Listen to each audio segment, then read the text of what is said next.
Hola, ¿qué tal? En este video vamos a resolver algunos ejercicios del trabajo práctico de gabinete número 7, que trata sobre el diseño de etapas amplificadoras con FET, transistor efecto de campo. Bien, el práctico se llama dinámico. Acá tenemos el problema 7.4, que dice diseñar una etapa que cumpla con lo que se pide en la figura, proponer un transistor y buscar en el manual los parámetros necesarios. Luego calcular la tensión de salida cuando la señal de excitación es de 100 microvolt eficaces. Dibujar el circuito final, la frecuencia de operación es de 1 kHz. Los datos son que la carga es de 80 kΩ, la resistencia de la fuente de señal son 5 kΩ y la alimentación tiene que ser menor que el 75% que de la BD máxima que soporta el transistor que vayamos a elegir, ¿cierto? La ganancia de tensión tiene que ser 5 veces más menos 10%, la impedancia de salida tiene que ser menor a 7 kΩ, la impedancia de entrada tiene que ser igual a 100 kΩ más menos 10%. Bien, primero hay que identificar la configuración que vamos a usar del transistor, ¿cierto? Fíjense que eso lo podemos sacar, deducir a partir de los datos que figura ahí en el dibujito de la caja de cuadripolo. La impedancia de entrada es relativamente alta, por lo tanto una configuración de puerta común se descarta, ya que esa configuración tiene una impedancia de entrada relativamente baja. La ganancia de tensión es mayor a la unidad, así que la configuración de drenaje común queda también descartada. La única alternativa es usar una configuración de surtidor común. Ahora bien, hay que elegir el transistor. Fíjense que los niveles de señal van a ser relativamente pequeños. ¿Por qué? Porque en la entrada vamos a tener 100 microvolt y en la salida, multiplicado por la ganancia, vamos a tener solamente 500 microvolt eficaces. Multiplicado por raíz de 2 tendríamos 700 microvolt eficaces más o menos. Si sacan la cuenta, fíjense, tenemos 500 microvolt en la salida, multiplicado por raíz de 2, porque acuérdense que eso es valor eficaz, lo que está ya en la consigna como dato, así que nos quedan 700 microvolt más o menos en la salida. Es una tensión muy pequeña de señal, así que por ende obviamente nos va a alcanzar con un transistor de pequeña señal. Ahora la pregunta sería, ¿cuál transistor de pequeña señal? ¿Cuál FET? Bueno, acá entra en juego mucho la experiencia propia de cada uno, y si no conocen transistores de antemano, pueden buscar en algún catálogo, en libros también, a ver si después esos transistores los consiguen, etcétera. Se pueden hacer un montón de cosas. Básicamente hay que hacer una investigación. En mi caso, como ya conozco un par de transistores, voy a usar uno que ya estoy acostumbrado a manejar, por ejemplo, que es el 2N3819, que es un JFET canal N, cuyos parámetros son los siguientes, con una BP de menos 3 volt y una IDSS de 12 miliamperes. ¿Por qué estoy usando este transistor y no otro? Porque ya estoy más familiarizado con este que con otro. Es el primero que se me vino a la mente, digamos. ¿Ustedes podrían usar otro? Sí, por ejemplo 2N7000, que es un MOSFET incremental, el 2N5457, que es otro JFET de canal N, podría ser un JFET canal P, eso lo van decidiendo ustedes. Acuérdense que si esto pretenden resolverlo pensando en implementar un circuito, también hay que ver la disponibilidad de ese transistor, si puedo conseguirlo, si es barato, o sea, si tiene que ser barato el transistor, etcétera. Son cosas que tienen que tener en cuenta el diseño. Acá, como estamos resolviendo esto más que nada a los fines académicos, vamos a usar este transistor, o al menos yo voy a usar este. Bien, entonces teniendo estos datos del transistor que yo los saqué del manual, que son valores típicos de este transistor, podemos encarar ya el diseño. Bueno, aparte de esos datos, el manual me dice que la BDS máxima que soporta este dispositivo son 25 volts. Por lo tanto, de acá yo ya podría ir estimando cuánto podría llegar a ser la fuente de alimentación, ¿cierto? Entonces, de ahí, fíjense que saco el 75% de 25 y me queda en más o menos 18,8 volts. Y ahora, matemáticamente, podría elegir una fuente de 5 volts, una fuente de 9 volts, una fuente de 12, etc. Pero bueno, eso va a traer dificultades, o no quizás, Como la señal es relativamente pequeña la que va a manejar este transistor, la excursión también va a ser pequeña. No vamos a necesitar una fuente muy alta que digamos. Así que eh, podríamos resolverlo con una fuente relativamente de bajo valor. Pero voy a hacer un artilugio como para empezar a dimensionar esa fuente de alimentación. Por ejemplo, tengo como dato la impedancia de salida, la condición para la impedancia de salida. Si ya elegí una etapa en surtidor común, sé que la impedancia de salida, indistintamente de qué topología use, va a ser más o menos igual a la RD. Por lo tanto, fijando RD, estaría fijando la impedancia de salida. Voy a probar con, fíjense la palabra, dije probar con, por ejemplo, RD 6,8 kilo ohms. Eso cumple con la condición de impedancia de salida menor a 7 kilo ohms. Y además de eso, me permite hacer esta estimación que voy a realizar ahora. La tensión de salida para esta configuración es B0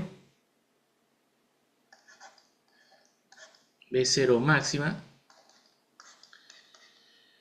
por I de máxima, corriente de señal, o sea, igual a I de máxima, que es la corriente de señal, por el paralelo de las resistencias de salida que se ven como cargas, ¿cierto? Entonces, como ya tengo RD, tengo RL, tengo VO máxima, puedo hacer una estimación de cuánto tiene que ser esta corriente. ¿Y para qué me sirve esto? Y porque a partir de ello yo puedo estimar la I de Q. Como esto es clase A, se tiene que cumplir que la I de Q tiene que ser mayor o igual que la corriente I de máxima de señal, para evitar la distorsión, ¿cierto? El recorte. Entonces de ahí yo puedo sacar I de Q. Tengo RD, tengo RL y tengo VO máxima, que eran más o menos 700 microvolt. Puedo calcular esta condición, ¿cierto? Entonces hago las cuentas. 6,8K, 80K, eso en paralelo, por 707 microvolt.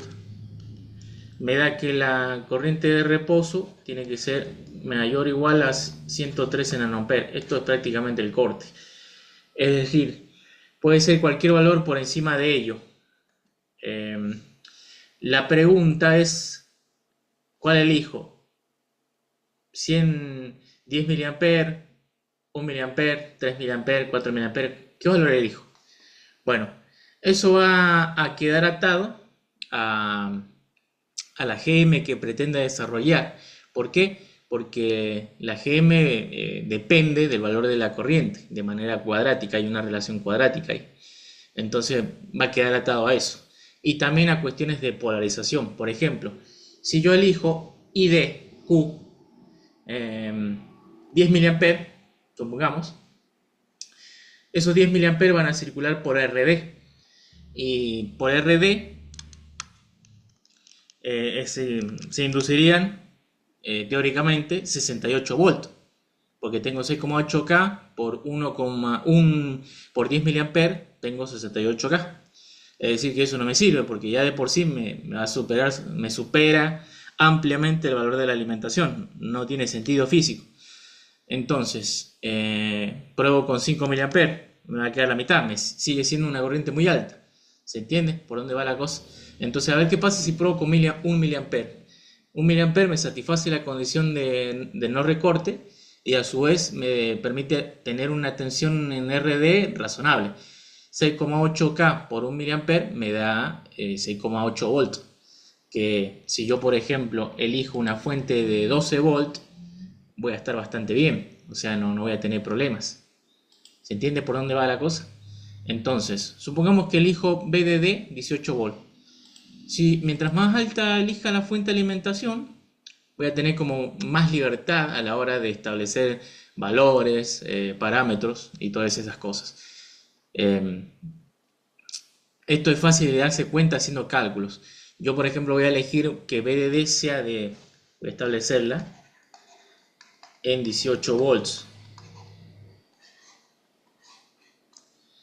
18 volts. Ustedes prueben a ver qué sucede si establecen VDD en 15 volts, en 12 volts y así sucesivamente. A ver hasta dónde pueden disminuir todo esto y vean qué problemas presenta.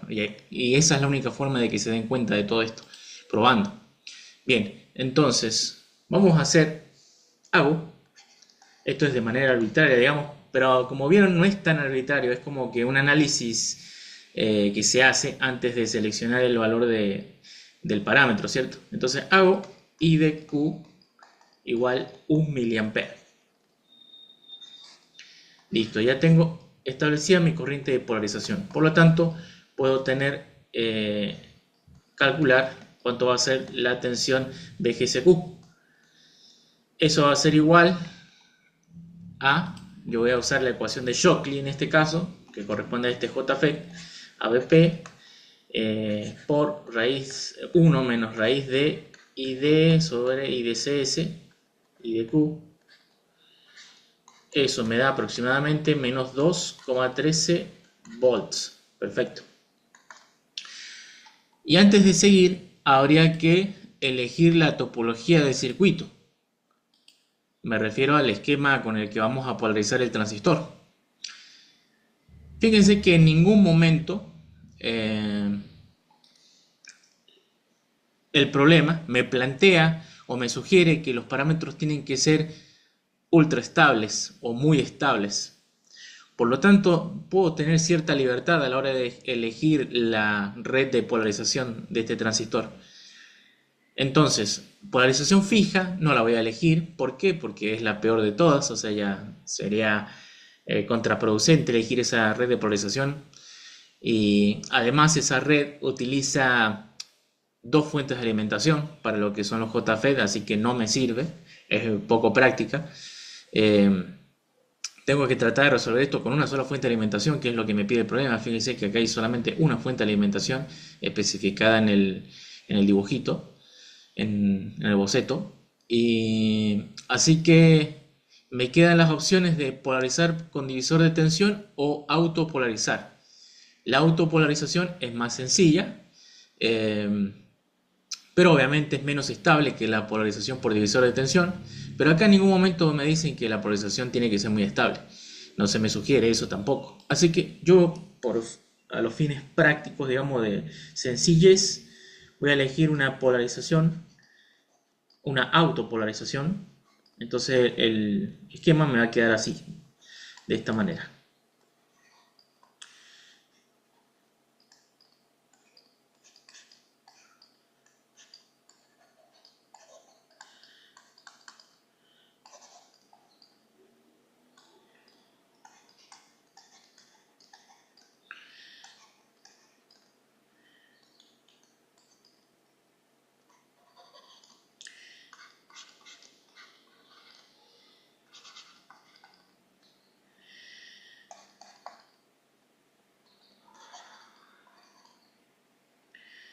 Perfecto. Ahora bien, la pregunta que se nos vendría ahora a la mente sería, ¿qué hago con la resistencia del surtidor? ¿La dejo totalmente para corriente alterna? La puenteo, es decir, la puenteo con un capacitor para corriente alterna. ¿La dejo ahí o la particiono? Cada una tiene sus ventajas y sus desventajas, por supuesto. Eh, como analicemos qué nos conviene. Como la ganancia a desarrollar, la ganancia de tensión me refiero, no es muy alta, es relativamente baja, yo puedo optar por tener un mejor control sobre ella. ¿Y qué implica tener un mejor control sobre ella? Y dejar una resistencia de surtidor para corriente alterna.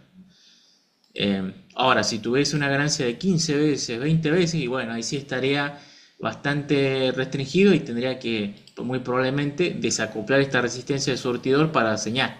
Tendría que colocar un capacitor de bypass, ¿cierto? Así que voy a optar por dejar una resistencia para corriente alterna.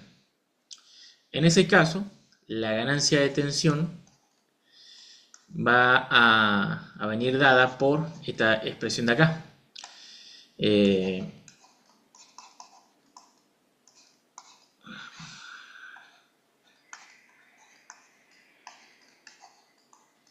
va a venir dada por eso.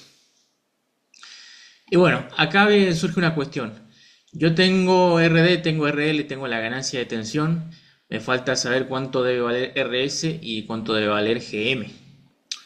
GM ya lo tengo también, así que podría despejar cuánto debe valer RS. Ahora, la pregunta sería, RS, la que me establece la ganancia, el valor S, ¿coincide con el que me tiene que establecer el punto de trabajo? Vamos a ver. Vamos a despejar de acá RS. Acuérdense que tenemos la ganancia de tensión, tenemos RD, tenemos 1 sobre GM, que acá lo calculo, acá en un rinconcito. GM, voy a calcularlo, GM, recuerden que es 2 veces IDCS sobre BP, dividí por raíz de I de Q sobre IDCS, eso es GM. Vamos a calcularlo.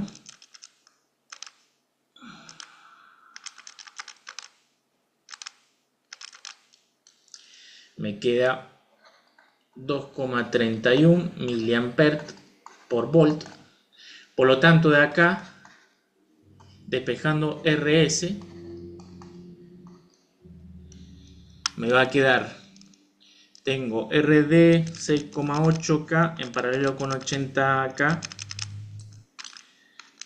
dividido 5 veces, menos 2,31 milisiemens, me queda 821 ohms. Bien, ahora, para tener un miliampere, ¿cómo hago? Bueno, para tener un miliampere de corriente, yo sé que la polarización esta se define de esta manera, analizando simplemente el circuito. BGS viene dada por menos I de Q por RS. De acá puedo despejar RS. Fíjense que tengo BGS y tengo I de Q. Acuérdense que el análisis de estos circuitos ya lo vimos en dispositivos electrónicos en la materia anterior. Por lo tanto, no nos vamos a detener en eso. Nosotros vamos a usar todas las conclusiones que habíamos obtenido en esos análisis. Es decir, las expresiones matemáticas y todo eso. O sea, lo estamos usando, no lo vamos a deducir, no vamos a invertir tiempo en eso. Bien, despejando RS para tener 1 miliampere, a ver cuánto da. Tenemos 2,13 volts dividido 1 miliampere me da 2,13 kilo ohms. ¿Cierto? 2,13 kilo ohms. Eso me da RS. Ahora fíjense, esta RS coincide con la RS que me permite tener la ganancia de tensión requerida. No, no son la misma. Entonces, ¿qué puedo hacer acá? ¿Qué hago? Uso ese RS y despejo RD, o sea, recalculo RD, y eso como que me va a cambiar las cosas, porque si yo acá en el denominador uso la resistencia que me da 1 miliampere, fíjese que una resistencia más grande, 2,13 kilo ohms, muy probablemente la RD sea más grande que lo que he estado calculando hasta ahora, que los 6,8K, y ya probablemente no cumpla con la condición de impedancia de salida.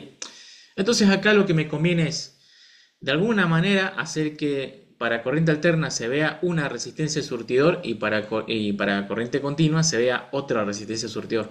¿Cómo lo logro eso? Y bueno, ya habíamos visto que eso se puede hacer particionando la resistencia de surtidor, ¿cierto? De esta manera. Y ahí solucionamos el problema. Para corriente continua vamos a hacer que el circuito vea 2,13 kilo ohms y para corriente alterna vamos a ver simplemente 820 ohms, 821 ohms. Entonces acá esto va a pasar a ser RC1 y esto lo termino aproximando a RC1 igual a 820 ohms, que es el valor comercial más cercano, ¿cierto? Y ahí ya lo tengo. Después de acá, esto obviamente, aquí va a ser igual. Esto va a ser igual a RC1 más RC2. RS2. De acá despejo cuánto debe valer RC2 y me queda más o menos 2,13 kilo ohms menos 820, me queda 1310 ohms. De acá, aproximando al valor comercial más cercano, me queda en 1,13 kilo ohms. Perfecto. Ya tengo resuelta el lado de la salida. ¿Qué más? Y puedo también fijarme a ver cómo va a quedar polarizado el transistor, porque está bien, ya sabemos que va a quedar con 1 miliampere de corriente, pero ¿cuánta tensión en BDS va a haber? Esa sería la pregunta. Bueno, en RS obviamente va a estar el equivalente positivo de BGS, fíjense por cómo es la polarización. Acá tengo BGS positiva en RS. ¿Se entiende eso? Porque acá en RG prácticamente hay un cortocircuito debido a que el FET no toma corriente y por lo tanto la puerta está puesta a masa. Es decir, la caída de tensión que se genera en BGS es igual al negativo de la caída de tensión que se genera en toda la resistencia de surtidor, en la completa, total, en la suma de las dos, ¿cierto? Bien, entonces si acá cae en 2,13 volts, ¿cuánta tensión me va a caer en BDS? Fácil, hago 18 menos los 6,8 menos los 2,13 volts y me queda en aproximadamente 9 volts, es decir, la mitad de la alimentación. Y está bastante bien. Justo eso fue una casualidad, no es que yo busqué eso, fue simplemente casualidad que quedó ahí en ese valor, en la mitad de la alimentación. Perfecto.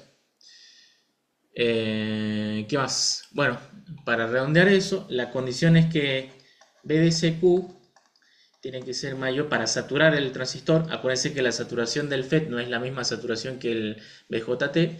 La saturación en este caso es el equivalente a la región activa del BJT. Bien, la BDSQ para que el transistor funcione saturado, ¿cierto? Tiene que ser mayor que BGSQ menos la BP. Pero, como acá estamos trabajando con señal también,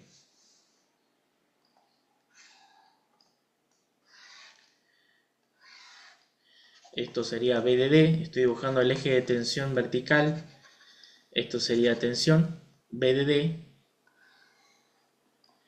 esto es BD,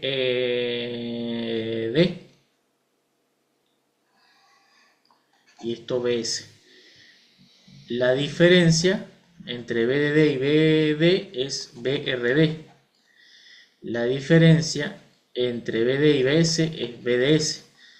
Y esto, bueno, es BS directamente, lo que está abajo, es porque esto es 0. Bien, entonces, sobre BD sabemos que, fíjense, sobre BD se va a montar la señal de salida.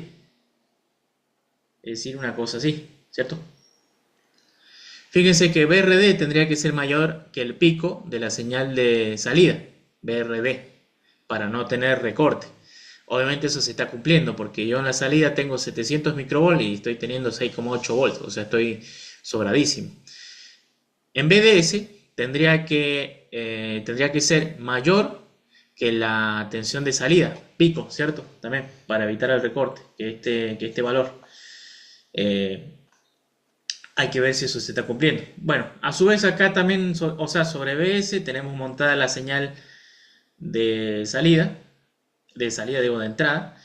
Esto es un bosquejo, por eso no está hecho a escala. La señal de entrada, porque acá nosotros a los fines prácticos consideramos que prácticamente toda la tensión de entrada se desarrolla sobre el surtidor respecto a masa. Y el resto de tensión cae, lo poquito que cae, que sobra, digamos, cae en el transistor. ¿Se entiende eso? Es parecido a lo que hacíamos en el transistor bipolar.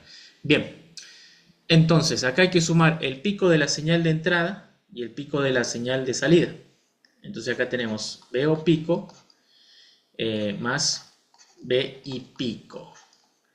Eso, digamos, a través de este análisis sacamos esa conclusión, que la BDSQ tiene que ser mayor a la suma de esas tensiones para evitar el recorte. A su vez, acá este gráfico no contempla la zona, el límite entre la zona óhmica y la región de saturación del FET. Nosotros tenemos que garantizar que esté saturado. Por eso hay que sumarle esa tensión que está acá, la BGSQ menos la BP, que me define ese límite, ¿cierto? Entonces de acá, la BSQ, contemplando esas dos situaciones, tiene que ser mayor o igual a, tenemos 2,13 volt, menos más 3 volt, 0,87, tenemos 707 microvolt más 100 microvolt por raíz de 2. Me queda 871 milivolts aproximadamente. Como tenemos 9 volts en BDSQ, acuérdense del cálculo rápido que habíamos hecho, simplemente empezamos a restarle a la alimentación la caída de tensión en RB, en RC1, en RC2 y ahí sacamos la tensión que hay en BDS y ya está. Bueno, esa tensión había dado 9 volts, es decir, esto dio 9 volts, por lo tanto esta desigualdad se cumple estrictamente, así que ya está. ¿Qué más? Bueno, ya hemos calculado las tres resistencias de la parte de salida, ahora falta la resistencia de del lado de la entrada. ¿Y cuánto vale eso? Bueno, la impedancia de entrada para una etapa en surtidor común es igual a RG, ¿cierto? Eso ya lo sabemos del análisis dinámico. Como en este caso solamente tenemos una resistencia, ya está, RG establece el valor de la impedancia de entrada. Y eso es igual a 100 kilo ohms, es decir, que directamente hacemos RG igual a 100 kilo ohms y listo, que ese es el valor comercial más cercano. Y se acabó, tenemos el diseño completado. Ahora lo único que queda es hacer la verificación teórica. Eso se los dejo como ejercicio para ustedes. El cálculo de los capacitores también lo hacen ustedes, ya saben cómo hacerlo. Si no, fíjense en videos anteriores o en otros videos que están subidos ahí en el aula virtual, lo van a encontrar seguro. Es la misma metodología de siempre, así que no voy a detenerme a hacer ese cálculo. Bien, pasemos al siguiente problema. El siguiente problema es el ejercicio 7.5, que dice diseñar una etapa que cumpla con lo que se pide en la figura. Usar el transistor 2N3797 y buscar en el manual los parámetros necesarios. Determinar el valor de la fuente de alimentación y que sea razonable. Dibujar el circuito final, la frecuencia de operaciones de 500 Hz. Los datos son una carga de RL de 400 ohms y una impedancia de fuente de señal de 15 kilo ohms. Bien. ¿Qué más? La ganancia de corriente tiene que ser 20 veces, más o menos un 10%. La impedancia de salida tiene que ser igual a la carga, más o menos un 10%. Así que, bueno, vayamos al manual del dispositivo para poder sacar los datos que necesitamos, extraer. Bien, vamos a la hoja de datos de este transistor, que es el 2N3797, que tiene un encapsulado TO18, que es de tipo metálico. Es un MOSFET de baja potencia de audio, canal N, decremental. Es decir, que este se comporta muy parecido a lo que es un JFET. Así que bueno, los datos que tenemos que buscar obviamente son la BGS off, que es la BP. En este caso, para este transistor vale como valor típico, tiene 5 volts. Vamos tomando nota de ello.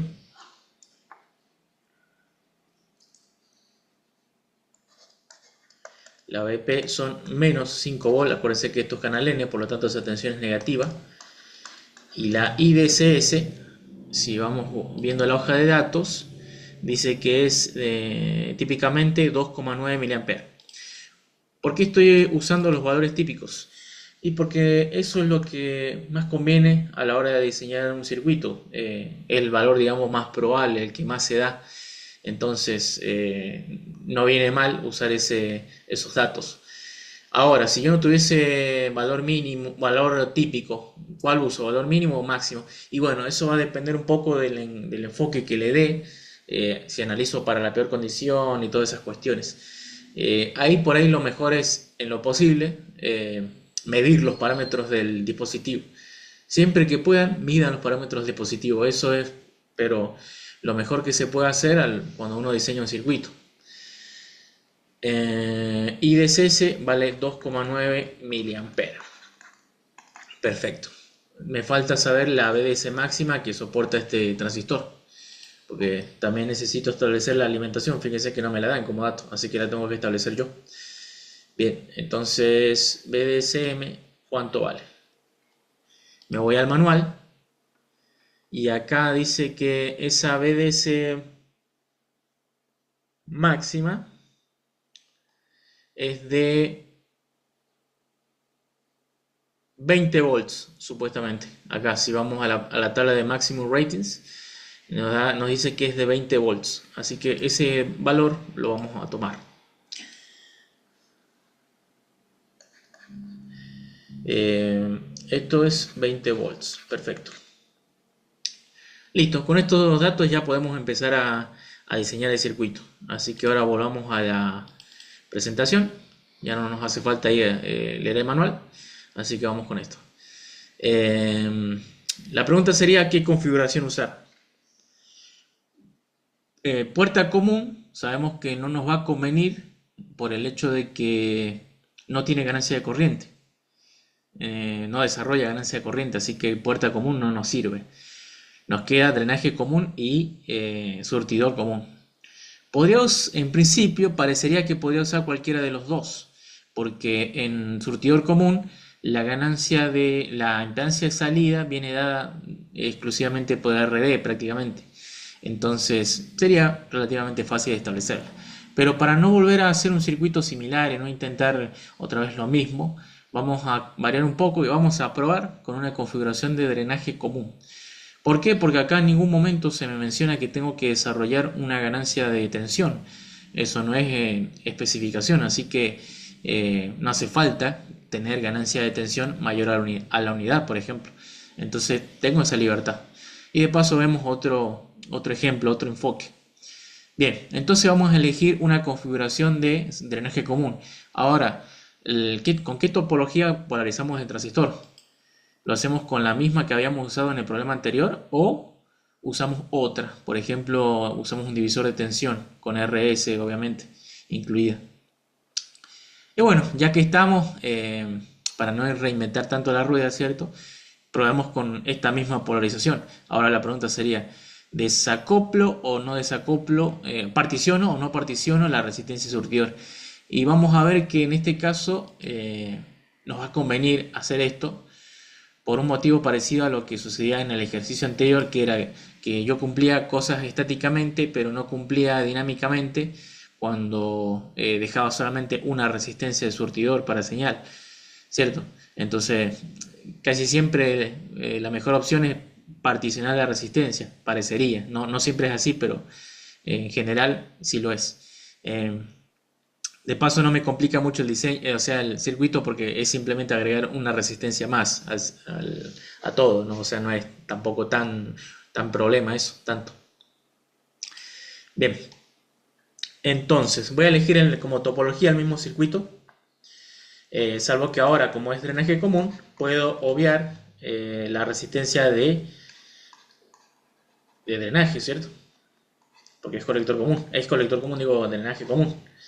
Perfecto, entonces tengo acá la topología seleccionada.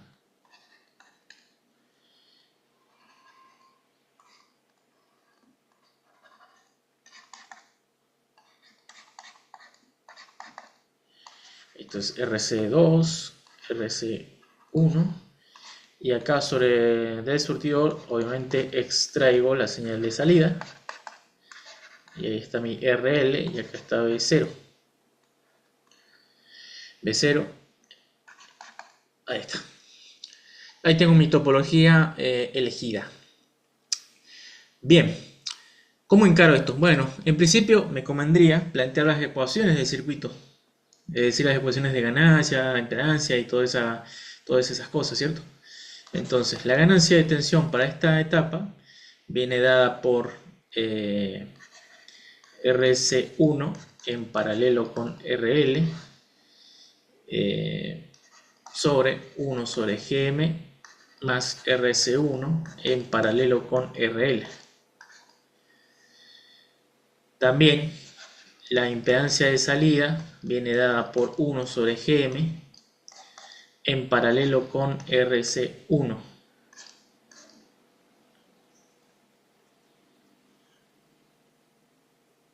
¿Qué más? La impedancia de entrada. La impedancia de entrada es directamente el valor de RG.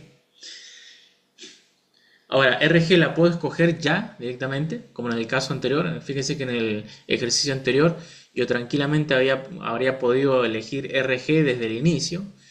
Una vez que definí la topología, lo podría haber elegido RG desde el inicio y no me hubiese interferido para nada en el proceso de diseño.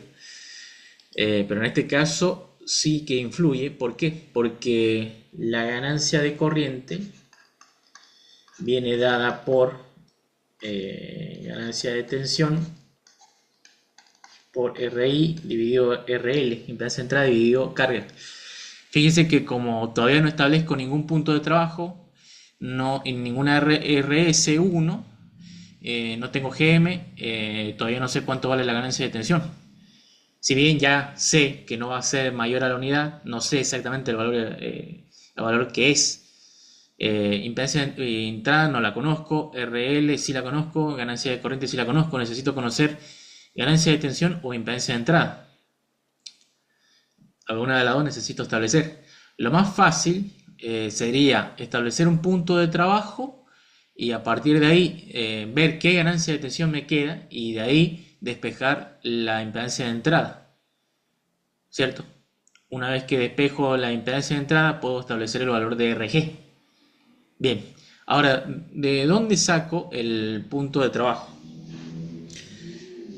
Como estamos trabajando con un MOSFET tipo canal N, MOSFET decremental, vamos a tener esta situación. Tenemos 1, 2, 3, 4, 5. Después tenemos 1, 2, 3 más o menos. Tenemos una cosa así, ¿cierto? Esta es la curva de transferencia. Me salió bastante lineal, pero sería una parábola. Esto entiendan que es una parábola. Esto sería ID y esto es BGS. Obviamente esto sigue porque es un MOS decremental, perdón, y se puede funcionar con tensiones positivas, digamos. Pero nosotros lo vamos a trabajar en tensiones negativas, como si fuera un JFET. Bien, el punto de trabajo, ¿dónde lo establecemos? En la mitad de la curva de transferencia, en el último tercio, en el primer tercio. Eso tiene que ver con el hecho de que hay un criterio que dice que la región más lineal, digamos, del FET, está comprendida entre un 30% de IDCS y un 70% de IDCS.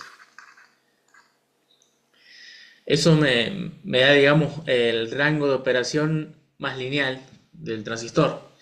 Ahora, esto es estrictamente así, hay que cumplir la rajatabla, y no necesariamente, porque por ahí si la señal de entrada que manejamos es muy pequeña, no hace falta que lo polarizamos tan arriba de la curva, ¿cierto? Por ejemplo acá. Pero como dado que acá tenemos una corriente IDCS muy pequeña, que son más o menos 3 mA, acuérdense que era 2,9 mA más o menos, la corriente no va a ser muy alta que digamos. Entonces podríamos optar por elegir, por ejemplo, a ver qué pasa si polarizamos justo en la mitad de la curva de transferencia, que estaríamos cumpliendo con esta condición, y es una buena manera de probar. Entonces, de acá, si la I de Q es, por ejemplo, 1,5 mA, que es la mitad de esto, del rango total, con eso, obviamente sacamos cuánto vale GM. Saquemos cuánto vale GM.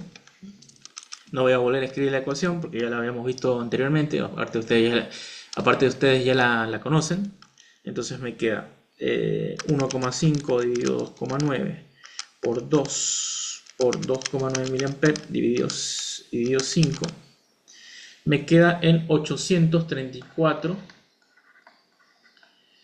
microampere por volt. Bien, es una GM relativamente pequeña. ¿Qué nos dice eso?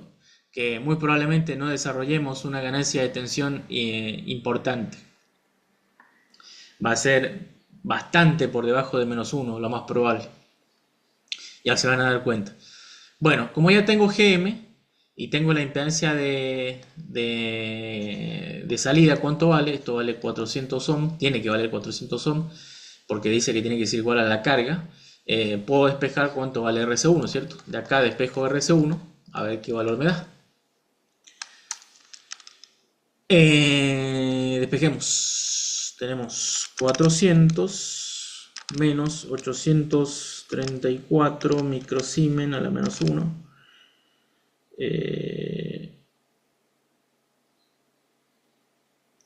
400 menos 400 a la -1, 834 a la -1, eso a la -1 me da 600 ohm. Perfecto, 600 ohm. Obviamente esto lo tengo que aproximar a 620 ohm, que es el valor comercial más cercano. Listo.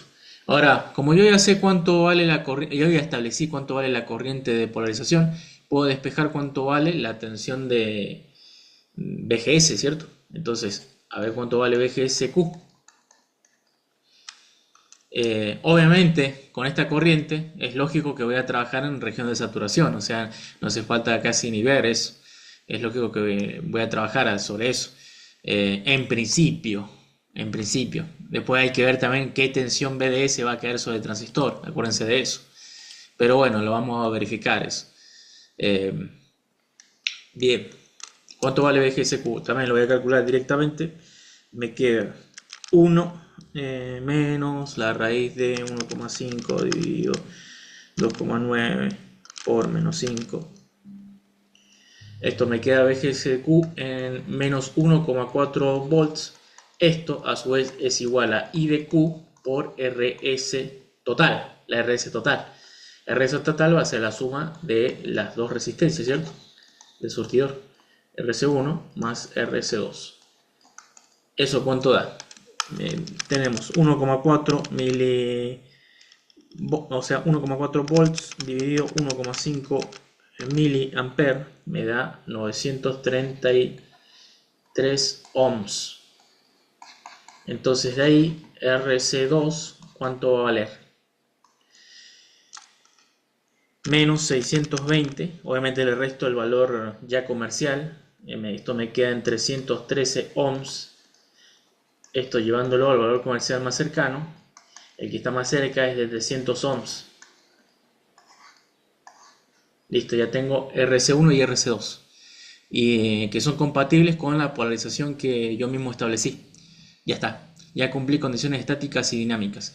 Ahora bueno, con toda esta información, fíjense que el error de aproximación es muy pequeño, por lo tanto yo no voy a volver a recalcular cuánto vale GM porque ese es el paso que seguiría todo esto, recalcular cuánto vale exactamente el GM ahora y con ese GM trabajar sobre esta ecuación de ganancia y calcular a ver cuál es la ganancia que voy a tener. Como el error es muy pequeño, muy probablemente el GM sea prácticamente el mismo, así que para no estirar tanto este video, vamos a usar esos valores. Ustedes después tienen que verificar esto, ustedes. Así que, bueno, voy a calcular cuánta ganancia me da. Entonces, con todo esto, cuánta ganancia de tensión me refiero. La ganancia de tensión va a quedar en, tenemos RC1, esto es RC1, perdón, ahí es RC1. Sería 620 en paralelo con 400 ohms.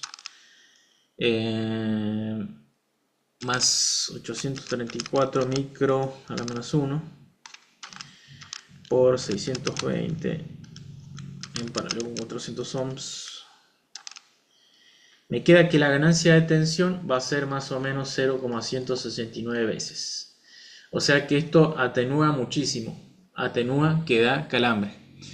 Pero no importa, porque el problema en ningún momento me dice que tengo que tener ganancia de tensión. O sea, simplemente me dice desarrollar esta ganancia de corriente y se acabó. Listo. Bien. Entonces, teniendo la ganancia de tensión como dato, de acá puedo despejar la ganancia de corriente, ¿cierto? La ganancia de corriente como... O sea, puedo despejar la impedancia de entrada, perdón, que es el dato que me falta. Puedo despejar esto que está acá. Puedo despejar la impedancia de entrada, que eso me permite obtener el valor de RG, que es el dato que me falta, y terminar con el diseño. Esto va a ser ganancia de corriente dividido ganancia de tensión, que más que ganancia es atenuación directamente, por RL. ¿Esto cuánto me da? Bien, tenemos 20 dividido 0,169 por RL, que son 400 ohms, y me da 47,3 kilo ohms, aproximando, por supuesto. Esto acuérdense que es igual a RG. RG va a ser igual a 47 kilo ohms directamente. Y con esto terminé el diseño. Y ahora hay que analizar un par de cuestiones. Esperen que me olvidé cuál cuestión hay que analizar.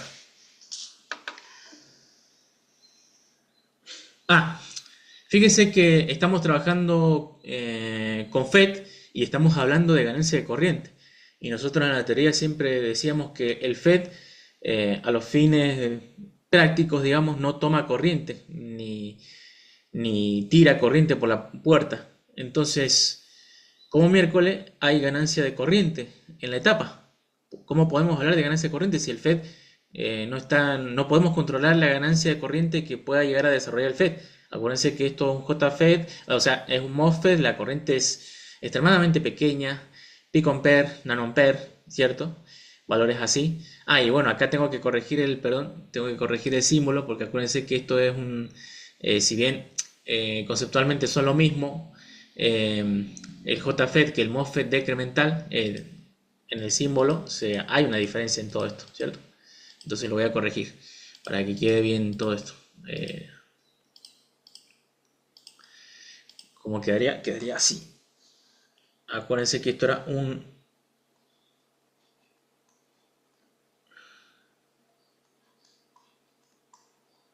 MOSFET decremental. Ahí está. Ahí corregí el dibujo y ese es el que tiene que ser. Perfecto. Listo. Bueno, estábamos hablando de la ganancia de corriente. ¿Cómo es que la etapa es capaz de desarrollar la ganancia de corriente si no la habíamos visto en dispositivos electrónicos? No la habíamos analizado. Bueno, ustedes piensen que está bien, no pueden controlar la corriente que ingresa al FET, pero sí pueden controlar la corriente que ingresa a la etapa. ¿Cómo lo hacen? A través de la resistencia de puerta, la resistencia equivalente de puerta. Entonces, ustedes ajustando el valor de la resistencia de puerta, obviamente van a controlar la ganancia de corriente que va a tener la etapa, porque al ajustar la RG, están ajustando la impedancia de entrada. Y la impedancia de entrada juega un papel importante en lo que es la ganancia de corriente. Con eso controlan la ganancia de corriente, por supuesto.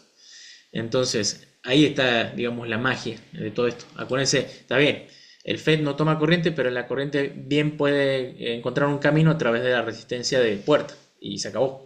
Va a haber una ganancia de corriente en todo esto. Perfecto. Creo que no hay... sí, había que ver la alimentación. Fíjense que diseñamos todo muy, muy lindo, pero hay que darle tensión en BDS, al transistor, y elegir la alimentación. ¿Cómo hacemos eso? Bueno, como ya tenemos definido el punto de trabajo, tenemos que hallar la BDSQ. Si trazamos el gráfico de tensiones, como habíamos hecho en los casos anteriores, acá tenemos BS, acá tenemos BDD, y sobre BS se va a montar la señal, ¿cierto? Entonces BS o BDS, fíjense, porque la BDD coincide con la BD, en este caso, fíjense, se los muestro acá. La tensión de drenaje está directamente al valor de alimentación, como lo ven ahí en el circuito. Así que esto de acá arriba, esta diferencia, es directamente BDS. Entonces BDS tiene que ser mayor o igual que la tensión pico de salida, más obviamente la tensión que me permite salir de la región óhmica, que es la BGS menos la BP, ¿cierto? Entonces de ahí puedo estimar cuánto tiene que valer BDSQ. Como no tengo la tensión de salida, voy a evaluar solamente para la tensión que me saca el transistor de la región óhmica. BGSQ era 1,4 menos 1,4 más sería menos 1,4 más 5 volts, tiene que ser mayor o igual a 3,6 volts. Supónganse que yo quisiera excursionar en la salida también 3,6 volts, por hacer un supuesto. Entonces ya de por sí tendría que tener una BDS mayor a 7,2 volts. Por lo tanto, de acá yo puedo establecer que, recordando que la BDSM de este transistor es 20 volts, entonces si BDD tiene que ser menor al 75% de BDSM, ¿cuánto podría llegar a valer BDD? ¿Cierto? Entonces tengo 20 por el 75% de eso me da 15 volts. Es decir que con 12 podría andar. Podría elegir 15, pero bueno, voy a probar con 12.